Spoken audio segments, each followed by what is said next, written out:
بسم الله الرحمن الرحيم.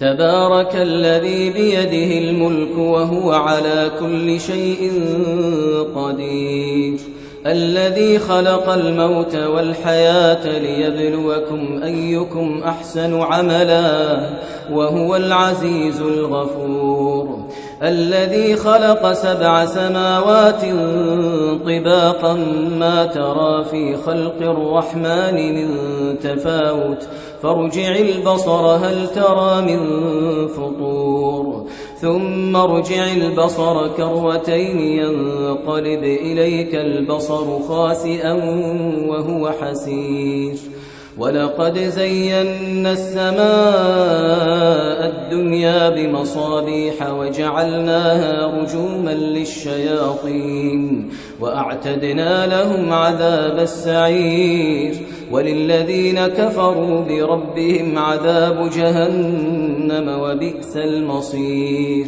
إذا ألقوا فيها سمعوا لها شهيقا وهي تفور تكاد تميز من الغيظ كلما ألقي فيها فوج سألهم خزنتها ألم يأتكم نذير؟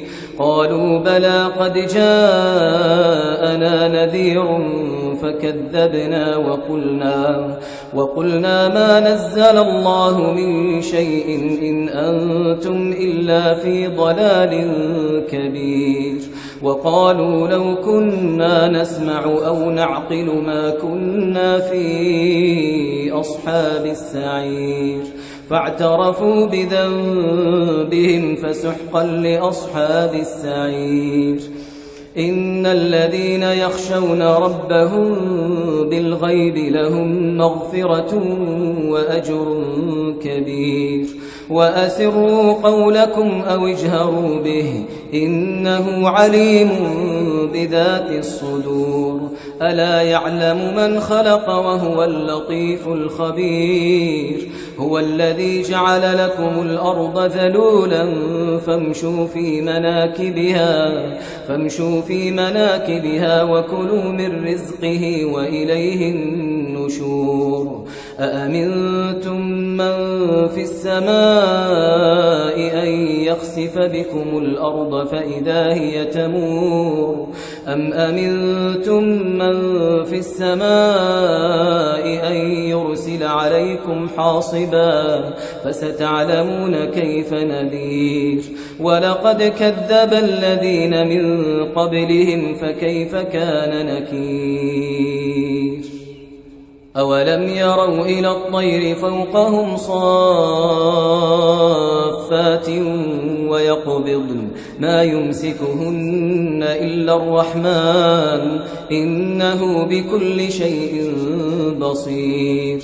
أمن هذا الذي هو جند لكم ينصركم من دون الرحمن إن الكافرون إلا في غرور. أمن هذا الذي يرزقكم إن أمسك رزقه بل لجوا في عتو ونفور. أفمن يمشي مكبا على وجهه أهدى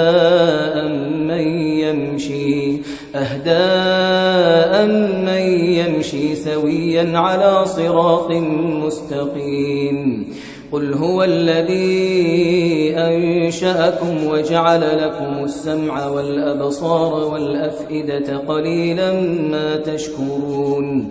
قل هو الذي ذرأكم في الأرض وإليه تحشرون. ويقولون متى هذا الوعد إن كنتم صادقين. قل إنما العلم عند الله وإنما أنا نذير مبين.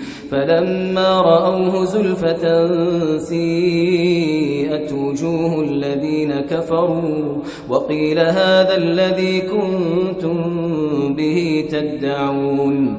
قل أرأيتم إن أهلكني الله ومن معي أو رحمنا فمن يجير الكافرين من عذاب أليم قل هو الرحمن آمنا به وعليه توكلنا فستعلمون من هو في ضلال مبين قل أرأيتم إن أصبح ماؤكم غورا فمن يأتيكم بماء